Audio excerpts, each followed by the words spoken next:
सब्जी, देवरानी की रोटी। आओ बहू, अंदर आओ, इसे अपना ही घर समझो।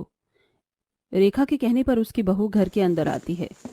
अरे सुनो करिश्मा, जाओ जाकर नई बहू को जाकर उसका कमरा दिखा दो। आखिर तुम्हारी देवरानी है, छोटी बहन की तरह तुम्हारा इससे रिश्ता है।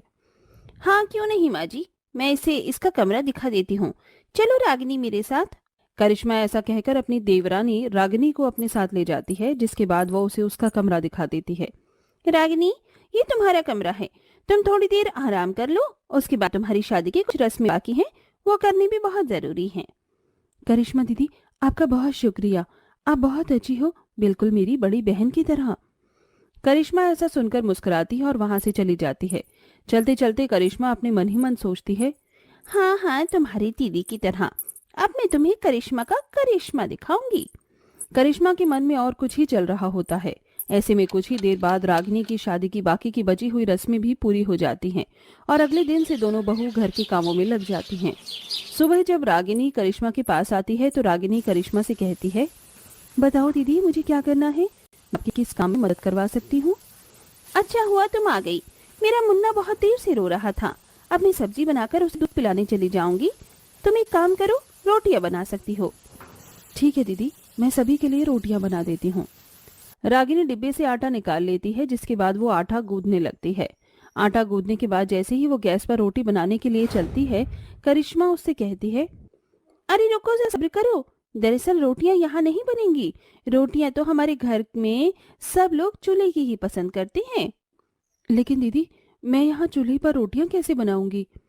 परेशान होने की जरूरत नहीं है, हमारे घर में चूल्हा भी है, लेकिन वो छत पर बना हुआ है। तुम जाओ, छत पर जाकर चूल्हे पर रोटियां बना लो, तब तक सब्जी भी तैयार हो जाएगी। करिश्मा के कहने पर रागिनी छत पर पहुंच जाती है, जहां वो एक मिट्टी का चूल्हा बना हुआ देखती है। वो उस पर चूल्हे की रोटियां बनाने की कोशिश करती है, लेकिन पहली बार चूल्हा जलाने में भी उसे बहुत दिक्कत आती है। चूल्हे पर रोटियां बनाना तो बहुत ही मुश्किल काम है, लेकिन मेरे लिए कोई काम मुश्किल नहीं है, मैं चूल्हे पर रोटियां बनाकर ही रहूंगी। रागिनी बहुत ही मेहनत और लगन के साथ चूल्हे पर बहुत ही प्यारी प्यारी रोटियां बनाकर लेकर आती है। जब सभी लोग खाना खाते हैं तो चूल्हे की बनी हुई इतनी साफ सुथरी रोटियां देखकर सभी लोग बहुत खुश होते हैं। ये चूल्हे की रोटियां तो बहुत ही स्वादिष्ट हैं। और देखो, इनके ऊपर जरा भी राख नहीं लगी। किसने बनाई है ये रोटियां? नई बहू रानी ने बनाई है रोटियां। कमाल है रागिनी, तुम्हें तो बहुत अच्छी रोटियां बनानी आती हैं। मैं तो कहता हूँ कि अब से तुम ही रोटियां बनाना। तारीफ सुनने के बाद रागिनी को खुशी तो बहुत मिलती है, लेकिन वो ये सब याद करने लगती है कि इतनी सुंदर और साफ सुथरी रोटियां बनाने के चलते कितनी बार उसका हाथ जला था। अरे अरे, अगर इतनी स्वादिष्ट रोटियां लगी हैं तो खाओ ना, और ये लो। रागिनी और करिश्मा सभी को पेट भर कर खाना खिला देती हैं। इस प्रकार सुबह और शाम की रोटियां करिश्मा अब रागिनी से ही बनवाने लगती है। किचन में इलेक्ट्रॉनिक गैस के ऊपर खाना बनाते हुए करिश्मा अपने मन में सोचती है, ये तो बहुत अच्छा चल रहा है मेरे घर में। अब मुझे गर्मी में चूल्हे पर रोटियां नहीं बनानी पड़ती, मेरी देवरानी रोटी बनाती है और मैं जेठानी जो आराम से किचन में खड़ी होकर सब्जी बनाती हूँ। ये कितना आसान सा काम है। करिश्मा मन ही मन मुस्कुरा रही होती है तो वहां बेचारी रागिनी छत पर धुएं में रोटी बना रही होती है। पता नहीं ये कैसी लकड़ियां हैं जो जलने का नाम ही नहीं ले रही, कहीं ये गीली लकड़ियां तो नहीं। ओहो, तभी तो ऐसा हो रहा है। अब तो यहाँ और भी कोई लकड़ियां हैं ही नहीं, मुझे इन्हीं के सहारे रोटियां बनानी होंगी। रागिनी की आंखें धुएं से लाल हो जाती हैं। वहीं करिश्मा घर में आराम से काम करके चूल्हे से अपना पीछा छुड़ा लेती है। बेचारी रागिनी गीली लकड़ियों में जैसे तैसे करके रोटियां बनाकर लेकर आती है और अपनी जेठानी से कहती है, जेठानी जी, ये आज आप कैसी लकड़ियां लेकर आई हैं। इन लकड़ियों से तो जरा भी रोटियां नहीं बन पा रही थी, बहुत ही मुश्किलों से मैंने रोटियां बनाई हैं। दरअसल मैंने ध्यान नहीं दिया था, मुझे माफ करना, अगली बार से सही लकड़ियां लेने चलेंगे। धुएं की वजह से रागिनी को खांसी भी हो जाती है। अब रोजाना ही बेचारी रागिनी से चूल्हे पर गर्मी में रोटियां बनवाई जाती थी, जिसके चलते रागिनी बहुत ज्यादा परेशान हो जाती है और वो ये भी समझ जाती है कि उसकी जेठानी घर के आसान काम खुद करती है और उसे हर मुश्किल काम करवाती है। एक दिन करिश्मा अपने कमरे में बैठकर अपनी माँ से बातें कर रही होती है। अरे माँ, जब से वो बुद्धू लड़की इस घर के अंदर आई है तब से आपकी बेटी को बहुत आराम मिल रहा है। कोई भी मुश्किल काम मुझे नहीं करने पड़ते, सारे काम मैं उसी से करवाती हूँ और घर में सबसे कह देती हूँ कि सारे काम मैंने किए हैं। सब लोग मेरी तारीफ भी करते हैं। लेकिन बेटी, किसी के साथ ऐसा नहीं करना चाहिए। ओ माँ, आप भी ना, अब मुझे लेक्चर मत दो। मैं जेठानी हूँ उसकी, मैं उसे काम करवा सकती हूँ। चलो अब मैं फोन रखती हूँ, बाद में बात करूंगी। करिश्मा ऐसा कहकर फोन काट देती है, जिसके बाद वो नहाने के लिए चली जाती है। लेकिन कमरे के बाहर रागिनी ये सब सुन लेती है। अच्छा, तो ये बात है। मेरी जेठानी कुछ ज्यादा ही चालाकी दिखा रही हैं। अगर मैं घर के सारे काम करने के बाद भी तारीफ नहीं ले पा रही हूँ और मेरे हिस्से की सारी तारीफ मेरी जेठानी ले रही है, तो तारीफ के साथ साथ मेहनत भी उन्हें ही करनी चाहिए। रागिनी ऐसा सोचकर अपने कमरे में जाती है, अपना सारा सामान पैक करती है और अपने मायके चली जाती है। जिसके बाद जब ये बात करिश्मा को पता चलती है तो उसे उस समय तो फर्क नहीं पड़ता, लेकिन जब घर के सारे काम उसे ही करने पड़ते हैं तो उसे काफी दिक्कतें शुरू हो जाती हैं। अरे बाप रे बाप, अभी कपड़े धोए थे और अभी घर की साफ सफाई भी करनी है। बड़ी बहू, यहाँ क्या कर रही हो? जाओ हमारे खाने के लिए खाना बना कर लाओ, बहुत जोरों से भूख लगी है। हाँ माँ जी, अभी बना कर लाती हूँ। करिश्मा रसोई में जाकर खाना बनाने लगती है, लेकिन तभी उसका छोटा मुन्ना रोने लगता है।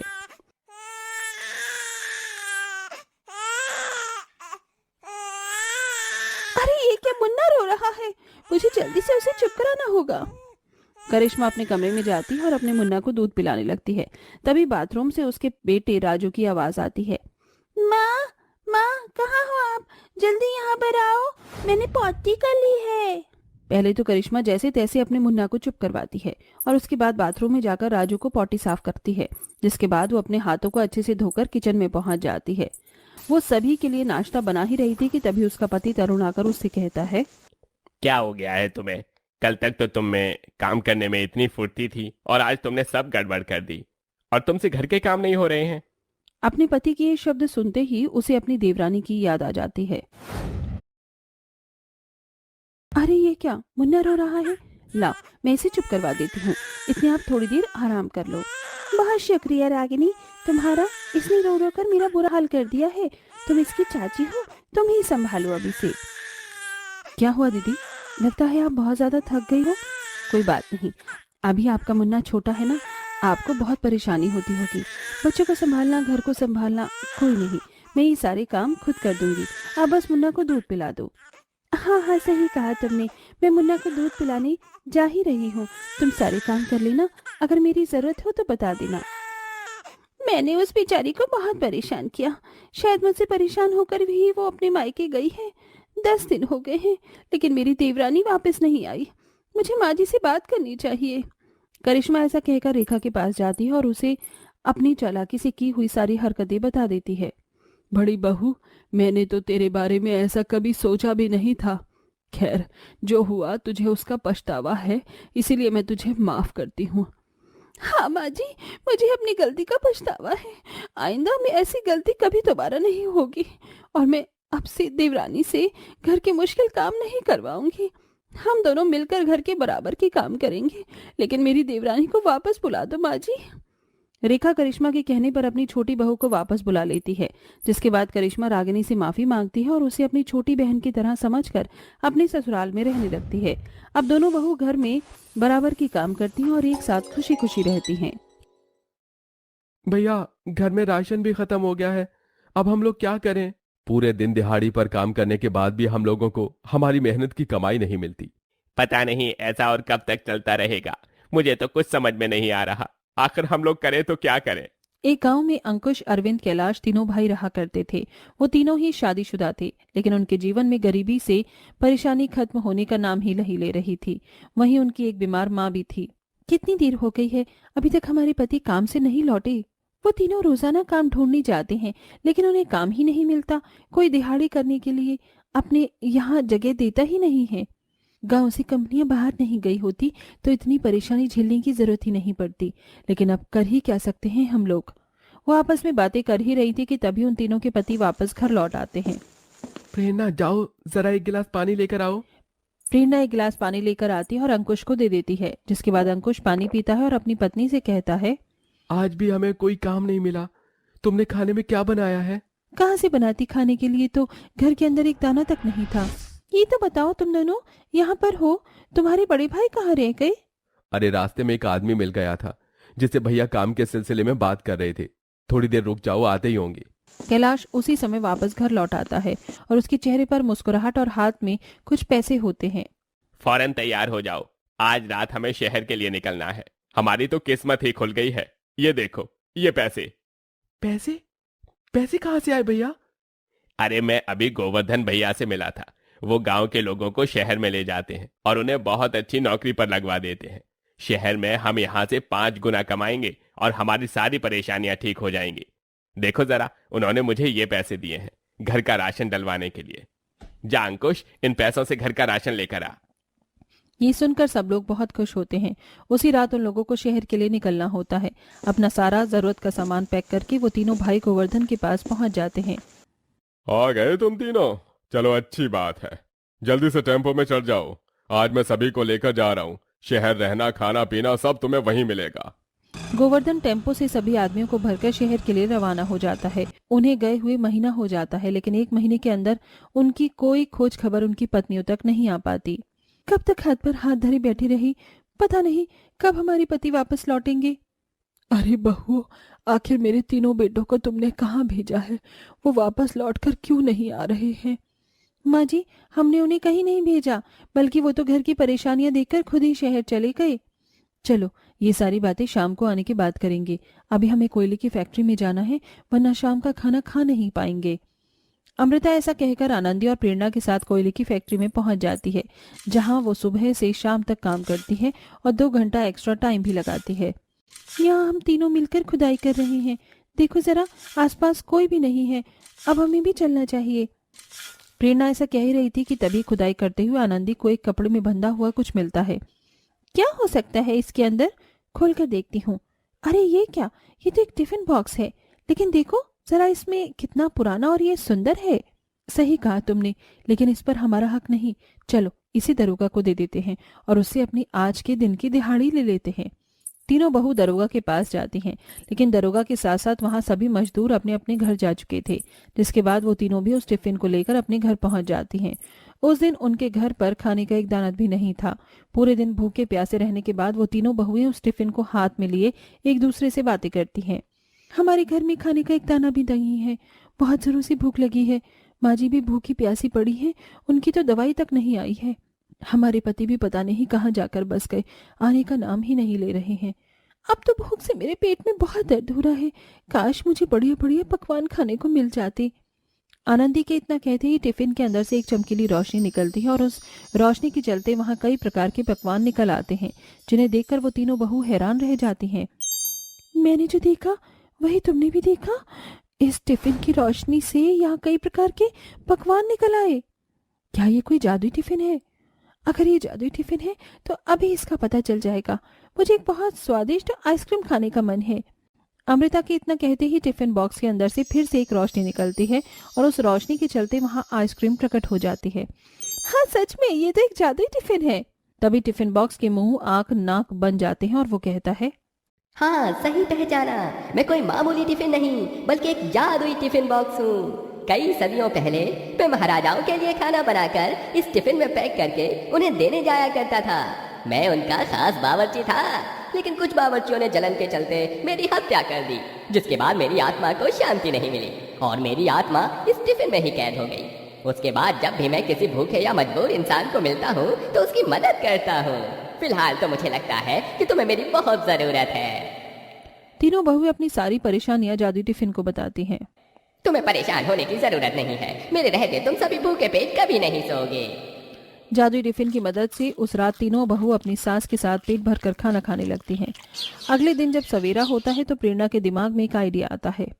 अरे रुको दीदी, क्यों कोयले की खदान में मजदूरी करने जा रही हो, जबकि अब हमारे पास जादुई टिफिन है।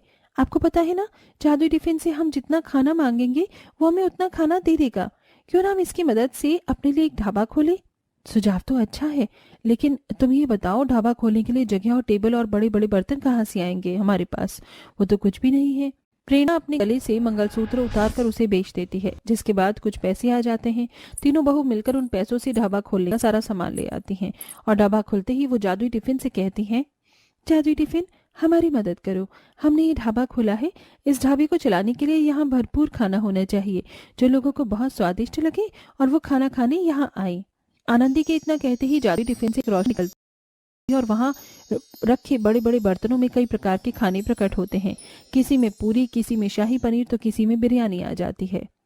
जब जितना खाना चाहिए हो उसे मांग लेना, मैं तुम्हारी मदद करने के लिए हमेशा यहाँ पर ही हूँ। तीनों बहू बहुत खुश होती हैं, जिसके बाद वो उस ढाबे को चलाने लगती हैं। सुबह से दोपहर तक तो ढाबे में कोई नहीं आता, जिसके चलते तीनों का चेहरा बहुत मायूस हो जाता है। लेकिन दोपहर के बाद शाम होते होते धीरे धीरे कस्टमर आने शुरू हो जाते हैं और सभी को उनके ढाबे का खाना बहुत पसंद आता है। खाना तो मैंने कई ढाबों का खाया, लेकिन यहाँ का खाना बहुत स्वादिष्ट है, मेरा तो पेट ही भर गया। मालती खाने के पैसों के साथ साथ उन्हें टिप भी देकर जाती है। इस प्रकार अब रोजाना वो ढाबा चलाती है और आखिरी में गरीबों को खाना खिलाते हैं।